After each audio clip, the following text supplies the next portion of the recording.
Hello, this is doctor Gopakumar, consultant psychologist. ഇന്ന് നമ്മൾ discuss ചെയ്യാൻ പോകുന്ന വിഷയം ഫൈൻഡിങ് കാം വിത്തിൻ, അതായത് നമ്മൾ തന്നെ നമ്മളെ മനസ്സിനോട് സമാധാനം കണ്ടെത്താൻ വേണ്ടിയിട്ടുള്ള ചില ബൗണ്ടറീസ് നമ്മൾ സെറ്റ് ചെയ്യുന്നത് എങ്ങനെയാണ് എന്ന് നോക്കുന്നു. അത്രമാണ്.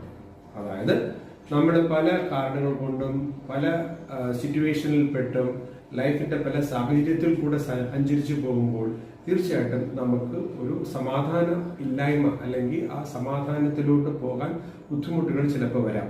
എക്സാമ്പിൾ എന്താണ്? സ്നേഹപരമായ കാര്യം, ഇമോഷൻ പരമായ, അല്ലെ? നമുക്ക് ഒരാളെ ഇഷ്ടപ്പെടുന്നു, സ്നേഹിക്കുന്നു, അമ്മയാവട്ടെ, അച്ഛനാവട്ടെ, ഭാര്യയാവട്ടെ, കുട്ടികളാവട്ടെ, മറ്റുള്ളവരാകട്ടെ. അപ്പൊ ഇമോഷനുമായി ബന്ധപ്പെട്ട ചില കാര്യങ്ങളിൽ ബ്രേക്കേജുകൾ അവിടെ വരുന്നു. അടുത്ത് വരുന്ന എന്താണ്? ജോലിപരമായ കാര്യത്തിൽ, പ്രൊഫഷണലി വരുന്നൊരു കാര്യം. അതായത് നമുക്ക് പല ജോലികളായിരിക്കാം, എന്ത് തന്നെ ആയിക്കോട്ടെ, കുഴപ്പമില്ല. എന്നിരുന്നാലും നമുക്ക് ഒരു പൂർണ്ണതയിലോട്ട് എത്തിപ്പെടാൻ പറ്റാത്ത ഒരു സാഹചര്യമാണ്.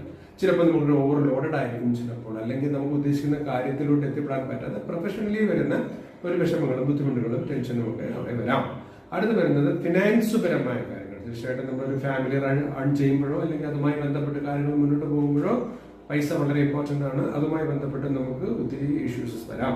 പിന്നെ എൻവയൺമെന്റലി പുറത്ത് നടക്കുന്ന കാര്യങ്ങളുമായി ബന്ധപ്പെട്ട് നമുക്ക് ഒത്തിരി പ്രശ്നങ്ങൾ അവിടെയും വരാം. വാട്ടെവർ ഇറ്റ് ഈസ്, നമുക്ക് ഒരു സമാധാനം ഇല്ലായ്മ അവിടെ ഒരു സംഭവത്തിലോട്ട് വരുന്ന ഒരു സാഹചര്യം പലപ്പോഴും പലർക്കും കണ്ടുവരാറുണ്ട്. അപ്പോൾ ഇത് നമ്മൾ എങ്ങനെ വളരെ എളുപ്പത്തിൽ നമുക്ക് സെറ്റിൽമെന്റ് ചെയ്യാം എന്നുള്ളതാണ്.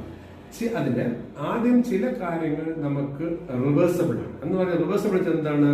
സോൾവ് ചെയ്യപ്പെടുന്ന കാര്യങ്ങൾ. ഫോർ എക്സാമ്പിൾ എന്താണ്?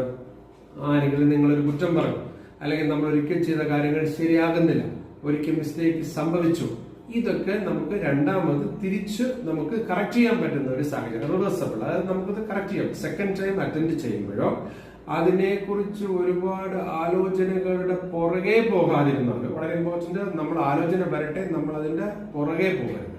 ഇപ്പൊ ഇങ്ങനെ അതിന് റിവേഴ്സിബിൾ ആക്കാം, അതായത് തിരിച്ചു കൊണ്ടുവരാം. പല സിറ്റുവേഷനിലും നമ്മൾ അങ്ങനെ പെടാം. നിങ്ങൾക്ക് തന്നെ അറിയാൻ സാധിക്കും. ഇത് നമ്മൾ ഇത്രയും സമയം നമുക്ക് വറീനെസ്സിലോട്ട് പോയത് ആവശ്യമില്ലാതെയാണ് എന്ന് പറയുന്ന ഒരു സാഹചര്യത്തിലോട്ട് നമുക്കൊന്ന് ആലോചിച്ച് നോക്കണം. അതിലൊരു ക്ലാരിറ്റി വരുത്തി നോക്കണം. എങ്ങനെയാണ് അപ്പൊ ഞാൻ ഇത്രയും സമയം ഞാൻ വിഷമിച്ചത് ശരിയാണ്? അപ്പൊ അത് അങ്ങനെ നമുക്ക് ആലോചിച്ച് അത് എപ്പോഴെങ്കിലും രണ്ടാമത്തെ പ്രാവശ്യമോ മൂന്നാമത്തെ പ്രാവശ്യമോ ഒക്കെ അത് കറക്റ്റ് ചെയ്യാൻ പറ്റുമെങ്കിൽ അത് റിവേഴ്സിബിൾ ആണ്. അത് നമുക്ക് ശരിയാക്കാൻ പറ്റുന്ന കാര്യം. അപ്പൊ അതിലേക്ക് നമ്മൾ അത്രയും വറീനെസ്സിന്റെ ആവശ്യമുണ്ടോ എന്ന് നമ്മൾ ആലോചിക്കേണ്ടിയിരിക്കുന്നു എന്നുള്ളതാണ്. ഓക്കെ. അപ്പൊ നമ്പർ 2 എന്താണ്?